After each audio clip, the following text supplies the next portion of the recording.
Bismillahirrahmanirrahim. Macroeconomics موضوع موشما که هستن taxation است. بیشتر از او که هستن من قبل از این می لکچر که لکچر بود previous lecture بود او که هستن ما revenue public revenue برات شما تشریح کردیم که public revenue که هستن from three headings collect میشه یا sources of revenue for the government یک هستن سه دانه است. یک را میگه revenue from private income، دوم که هستن irregular revenue and the سوم که هستن revenue from the state ownership. right اینمی سه دانه سه headings داره. گورنمنت یا پبلیک ریوینیو دولت عایدات که هستن از سه منابع جمع میشه. یک پرایویت انکم، بعض اینمی پرایویت انکم که هستن به سه ډول تقسیم شده: ټکس، دوم که هستن فیس است، سوم که هستن پرایسز است. irregular revenue دوم منابع عاید دولت است که به شکل چی؟ به شکل دونیشن است، به شکل فاینز جمع میشه. و سوم که هستن منابع revenue دولت که هستن چی هستن؟ from state ownership. د گورنمنت خپل state ownership لري، دا غونه چې کوم revenue کنیکټ کیږي، لکه خپل ځنګلونه لري، خپل هسپتالونه لري، خپل ترانسپورټیشن لري، خپل جهازونه لري، بانک سیکټر لري، هاسپټلز لري، یونیورسيټي سکولز لري. د دونه چې کوم revenue کلیکټ کیږي دته وی revenue from the state ownership. اوس موږ سره کوم موضوع ده هغه د ټیکسټیشن. نو په دې کې ټیکسټیشن موږ ان شاء الله وایو ټیکسټیشن سیستم، ټیکسټیشن meaning and concept, taxation system, proportionate versus progressive tax, types of tax, direct versus indirect tax, canon or principles of tax, اصول د ټیکس. نو دغه ټیکسټیشن کې موږ ان شاء الله ډیټیل سره وایو. نو بیا راشي concept of tax as a compulsory contribution or payment by ended people to public authority to cover the cost of services rendered by the state for the general benefits of its people.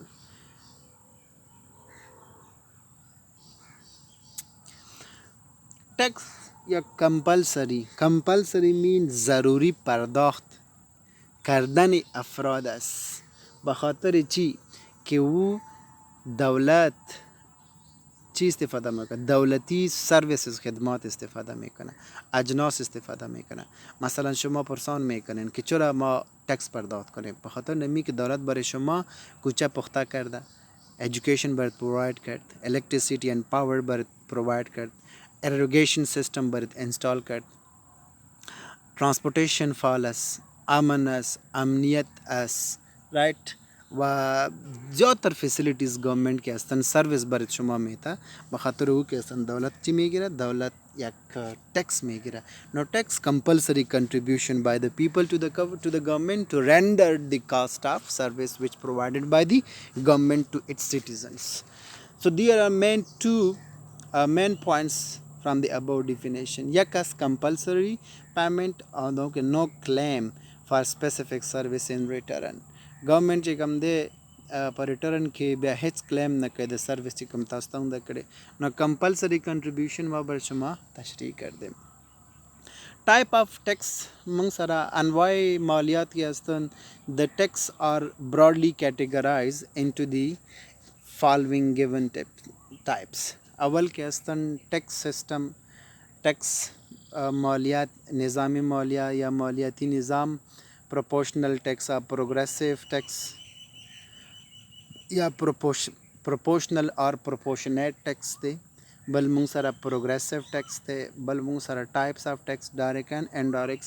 all of them I will explain you in detail, right? proportional یا proportionate system of tax چیرې میگا. The proportionate system of taxation was presented by a classical economist. The proportionate یا proportional tax مالی نظام، دا مالی نظام چې دی دا چا پریزنٹ کړو؟ دا کلاسیکل اکانومسټانو پریزنٹ کړو.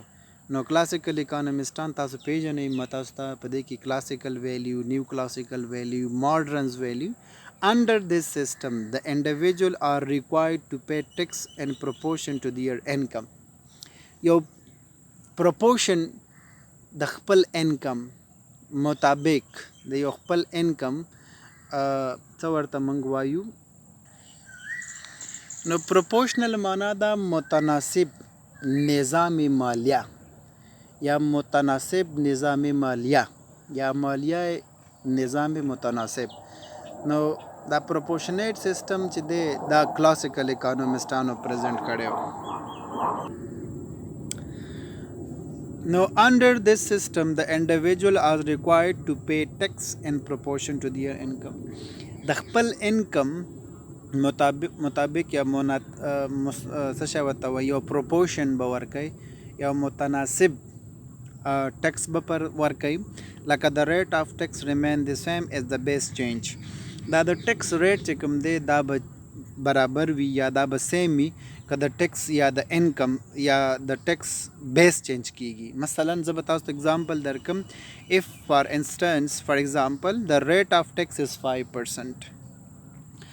دا پروپورشنیټ ټیکس چې کوم دی موږ وایو په ټول افغانستان کې 5% دی.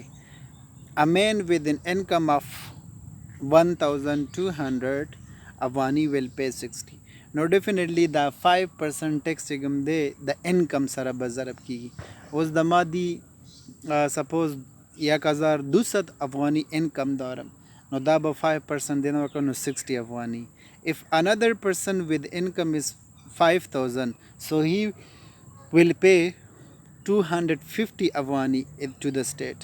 اوس یک نفر کې است 1 लाख افغانی انکم داره نو 1 लाख چې کوم دی ضرب به کو څه سره 0.05 سره به ضرب کو چې دنه څومره ټیکس راځي. نو انکم will be multiplied with 5%. so 5% چې رقم ہے 0.05 دا به موږ ضرب کوو. اوس یو نفر دی هغه انکم 2 لکه دی نو موږ به دا 0.05 ضرب کوو د 2 لکو سره. یا یو نفر دی هغې 10,000 انکم دی نو موږ به 0.05 سره ضرب کوو. موږ ته به بیا د انکم یا د موږ ته به د ټیکس پروپورشن وکړي تاسو دومره ټیکس پردا کولی شئ. نو ټیکس ریټ دا به چې کوم دی څه شی ثابتي په دې کې به چینجز نه راځي. خو د انکم بیس چې کوم دی یا د ټیکس بیس چې کوم دی چې هغې ته موږ انکم وایو څومره انکم ډېرېږي ټیکس به هم ورباندې همدغسې ډېرېږي. ما تاسو ته اگزامپل درکړه که یو نفر 1200 افغانۍ انکم لري نو هغه به 80 افغانۍ ټیکس ورکوي او که چیرې یو نفر 15,000 افغانۍ ټیکس انکم لري نو هغه به 250 افغانۍ څه ورکوي ټیکس ورکوي. نو دا مونږ سره پروپورشنل ټیکس دی.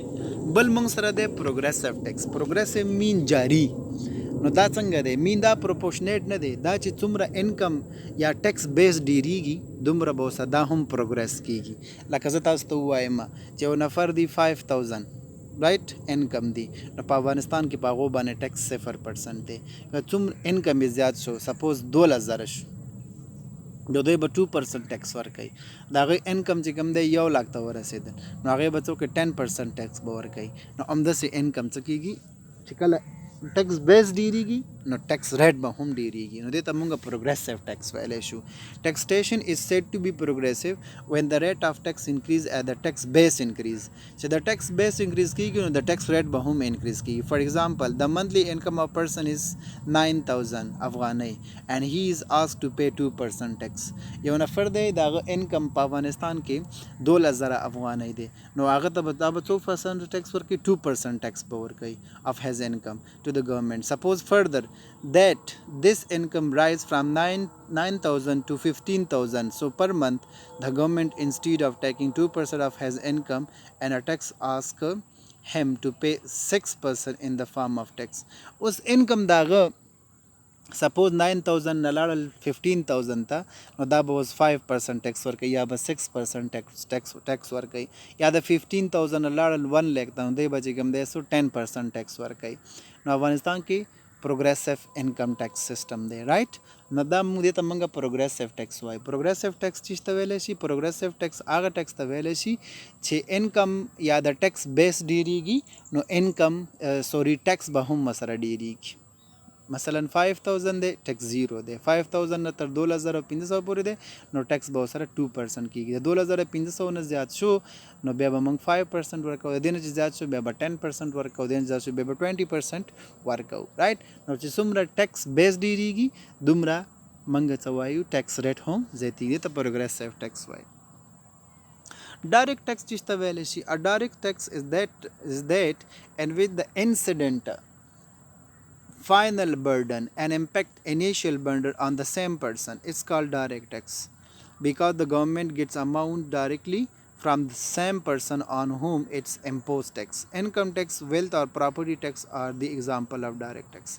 Income tax وګورئ یا ډایرکټ ټیکس بوت آر سیم دا دواړه برابر دي. انکم ټیکس او دی زه تاسو ته اگزامپل درکوم.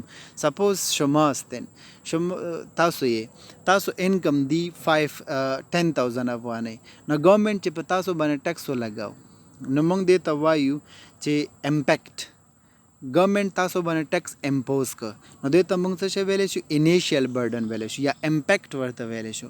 امپیکټ په تاسو باندې راغی او ټیکس بیا د ستا د انکم نه ورته پرداخت شو پیمنټ دې وکړه نو دې ته موږ څه شی وایي انسیډنټس ویلی شو. نو فاینل برډن چې کوم دی چې اولنی برډن یې په تا راشي او اخرنی. مثلا ګورنمنټ په تا ټیکس ولګاو نو پتا ولګید اول نو دا تا باندې چې ولګید دې ته موږ څه شی ویلی شو امپیکټ ویلی شو او بیا د ټیکس تا نه واخیستلی شو نو دې ته موږ څه شی ویلی شو دې ته انسیډنټ ویلی شو.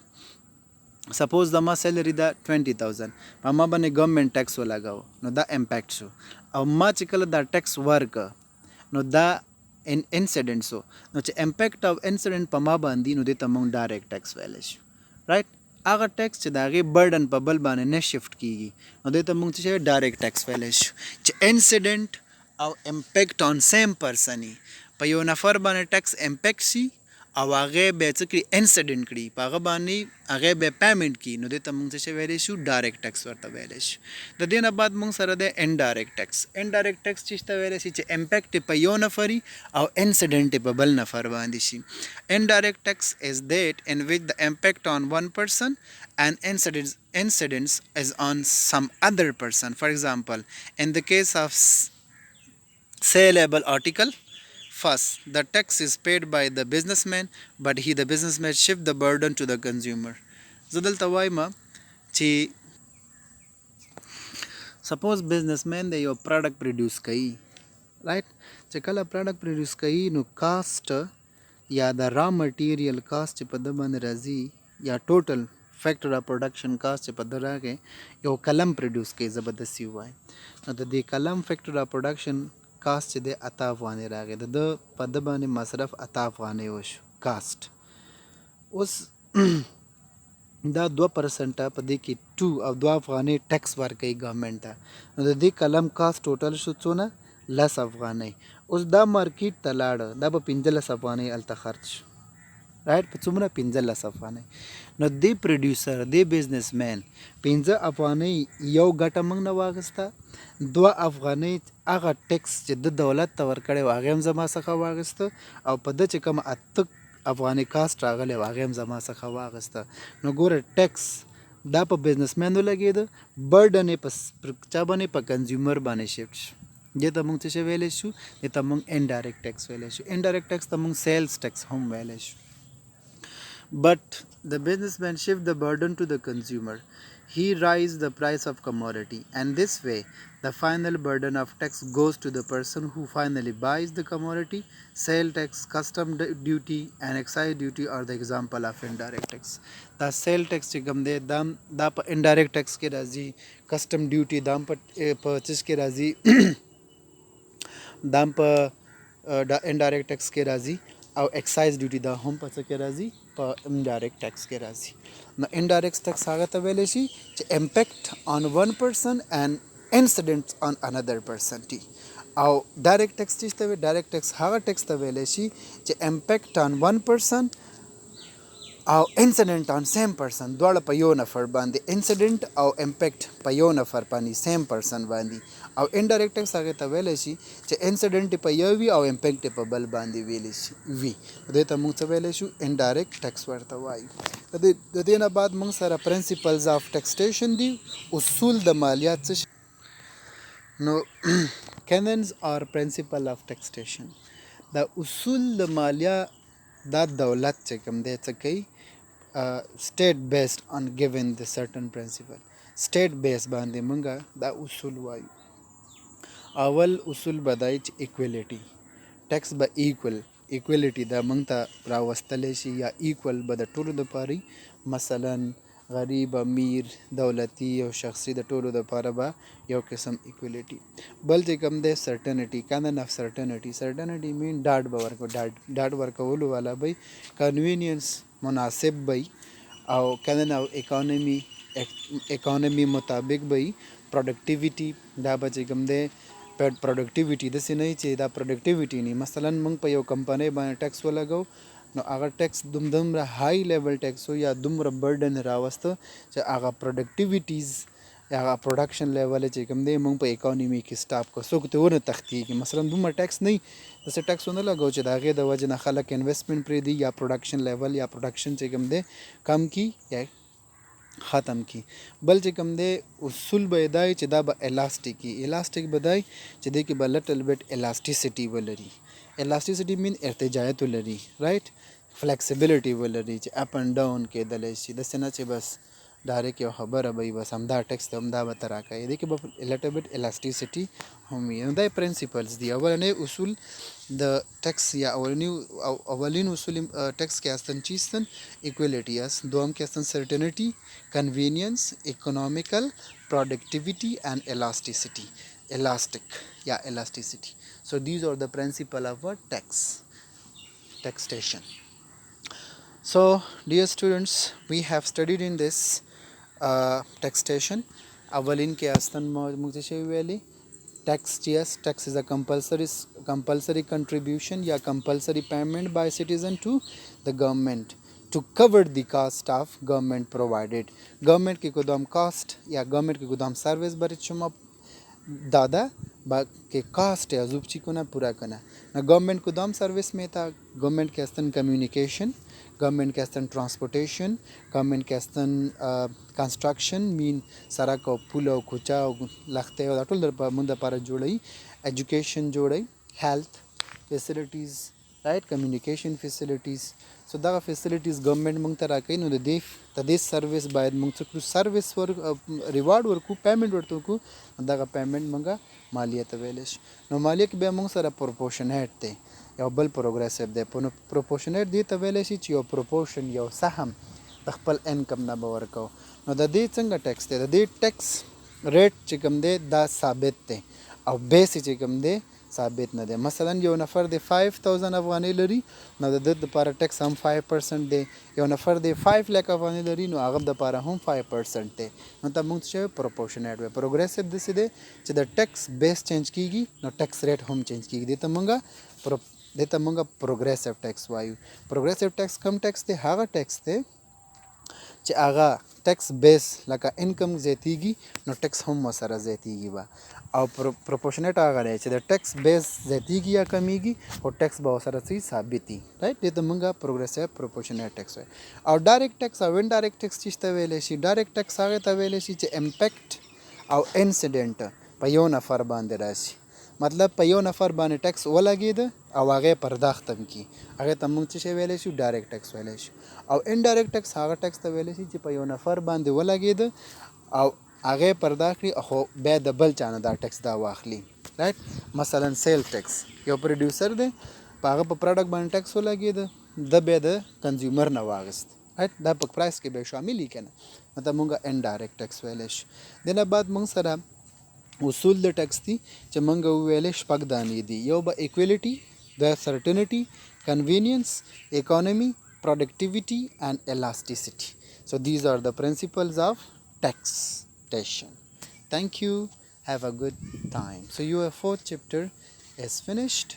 If you have any question so definitely you can comments me. YouTube channel Easy Economics په نوم باندې که تاسو چېرته وکته یا تاسو واچ کوه نو تاسو یې سبسکرایب کړئ رایټ چې د فردر نیو نوټیفیکیشن دپاره تاسو ته الارټس حاصل کړي تاسو ته الارټ درشي. نو دا موږ سره څه شی و ټیکسټیشن کمپلیټ خبره